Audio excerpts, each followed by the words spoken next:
Okay friends, இன்னைக்கான video என்னன்னா கரெக்டாக விளாண்டுருக்கோம். அதில் என்ன விளாண்டுன்னு உங்களை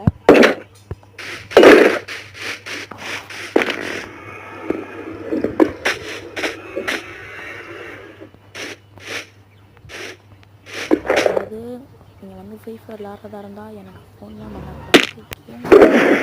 கான்ஃபரன்ஸ் பண்ணலாம். இந்த கேம் நான் விளாண்டுருக்கேன். இந்த கேம் வந்து மல்டிப்ளேயர் டீம். என்னோடய பேர் வந்து depth craft game. Okay, like பண்ண லைக் பண்ணிட்டு பாருங்கள், சப்ஸ்கிரைப் பண்ணிட்டு பாருங்கள் ப்ளீஸ். நான் டெய்லியும் வீடியோ போடுறேன். டெய்லியும் போட மாட்டேன், அதோட வீடியோ போடுவேன். ப்ளீஸ் கம்மியாக போட்டு லைக் பண்ண மாட்டேங்குது, சப்ஸ்கிரைபர்ஸ் வர மாட்டேன். நம்ம எண்டு போர்ட்டில் கண்டுபிடிக்கிறது எவ்வளோ கஷ்டப்படுறோம்.